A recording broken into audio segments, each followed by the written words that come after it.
Hey guys, welcome to say something. ఈరోజు సే సంథింగ్లో మనం జవహర్లాల్ నెహ్రూ కుమార్తె ఇందిరా ప్రియదర్శిని నెహ్రూ వివాహం గురించి కొన్ని ఆసక్తికర విషయాలను తెలుసుకుందాం. జవహర్లాల్ నెహ్రూ ఒక్కగానొక్క ముద్దుల కూతురు ఇందిరా నెహ్రూ. ఇందిరా పార్సీ కుటుంబానికి చెందిన ఫిరోజ్ జహంగీర్ ఘాండీని ప్రేమించి వివాహం చేసుకుంది. ఫిరోజ్ ఘాండీ తండ్రి ఫారడూన్ జహంగీర్ ఘాండీ, తల్లి రతిమై ఘాండీ. వీరు పార్సీ కుటుంబానికి చెందినవారు. ఫిరోజ్ ఘాండీ మహాత్మా గాంధీ ఆదర్శంగా తీసుకుని స్వాతంత్రోద్యమంలో పాల్గొన్నాడు. ఈ క్రమంలో మహాత్మా గాంధీని దైవంలా కొలిచాడు. అందుకే తన పేరులో ఉన్న ఘాండీని గాంధీగా మార్చుకున్నాడు. ఫిరోజ్ నెహ్రూ కుటుంబంలో ఒకటిలా కలిసిపోయి స్వతంత్రం కోసం పోరాడాడు. చిన్నప్పటి నుంచి స్వతంత్రం కోసం పరితపించే ఇందిరా ఫిరోజ్ ఆశయాలకు ఆకర్షితురాలైంది. క్రమంగా ఫిరోజ్ని ఇష్టపడడం మొదలుపెట్టింది. ఫిరోజ్ కూడా ఇందిరాను ఇష్టపడడం మొదలుపెట్టాడు. వీరిరువురు వివాహం చేసుకోవాలని నిర్ణయించుకున్నారు. తన తండ్రి అయిన జవహర్లాల్ నెహ్రూతో తన నిర్ణయాన్ని చెప్పింది. ఫిరోజ్ వేరే మతం కావడంతో వీరి ప్రేమ వివాహానికి జవహర్లాల్ నెహ్రూ అంగీకరించలేదు. ఎందుకంటే ఇందిరా ఫిరోజ్ని వివాహం చేసుకుంటే నెహ్రూ వారసత్వం అంతమవుతుందని భావించాడు. ఇదే విషయమై మహాత్మా గాంధీతో చర్చించాడు. మహాత్మా గాంధీ ఇందిరా ఫిరోజ్ల ప్రేమను అర్థం చేసుకున్నాడు. ఫిరోజ్ని మహాత్మా గాంధీ దత్తత తీసుకుని తన పేరులోని గాంధీని ఫిరోజ్కి ఇచ్చాడు. ఇది ఇంగ్లాండ్లోని అఫిడవిట్లో ఫిరోజ్ తన పేరును ఫిరోజ్ గాంధీగా మార్చుకున్నాడు. అలా ఫిరోజ్ ఘాండీ కాస్త ఫిరోజ్ గాంధీ అయ్యాడు.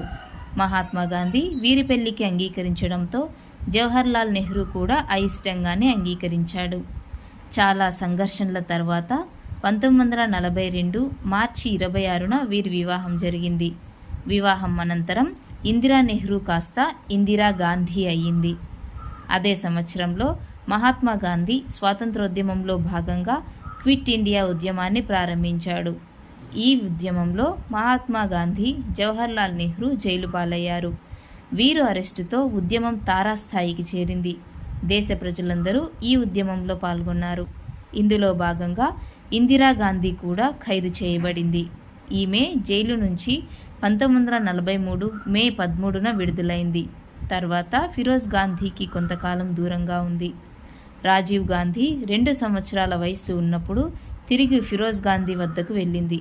అప్పుడు ఫిరోజ్ లక్నోలోని నేషనల్ హెరాల్డ్ పత్రికలో పనిచేసేవాడు. వారిద్దరి మధ్య తిరిగి విభేదాలు రావడంతో ఇందిరా తిరిగి జవహర్లాల్ నెహ్రూ వద్దకు వచ్చేసింది. ఆ తర్వాత తన తండ్రికి రాజకీయాల్లో అండగా నిలిచింది. ఫిరోజ్ గాంధీ అనారోగ్యంతో 1960 సెప్టెంబర్ 8న మృతి చెందాడు.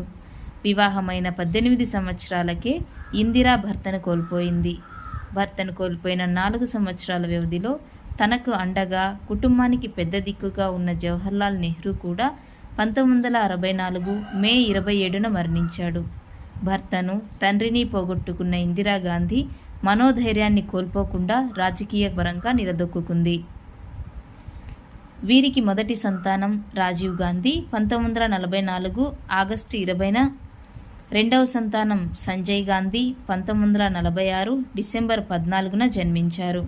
ఇందిరాగాంధీ చిన్న కుమారుడైన సంజయ్ గాంధీ తన 33వ ఏట అంటే 1980 జూన్ 23న విమాన ప్రమాదంలో మరణించాడు.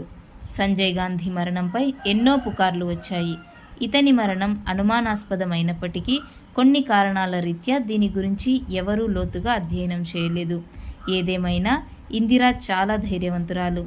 తండ్రిని, భర్తని, కొడుకుని పోగొట్టుకుని కూడా దేశానికి ప్రధానమంత్రిగా బాధ్యతలు చేపట్టింది. అందుకేనేమో ఇందిరాగాంధీని ఉక్కు మహిళ అని పిలుస్తారు. ఈ వీడియోలో మనం ఇందిరాగాంధీ వ్యక్తిగత జీవితం గురించి తెలుసుకున్నాం. నెక్స్ట్ వీడియోలో ఇందిరాగాంధీ రాజకీయ ప్రస్థానం గురించి తెలుసుకుందాం. ఇందిరాగాంధీ రాజకీయ ప్రస్థానం చాలా ఇంట్రెస్టింగ్గా ఉంటుంది. నెక్స్ట్ వీడియోస్ మిస్ అవ్వకూడదు అనుకుంటే ఇప్పుడే సే సంథింగ్ ఛానల్ని సబ్స్క్రైబ్ చేసుకోండి. Thanks for watching.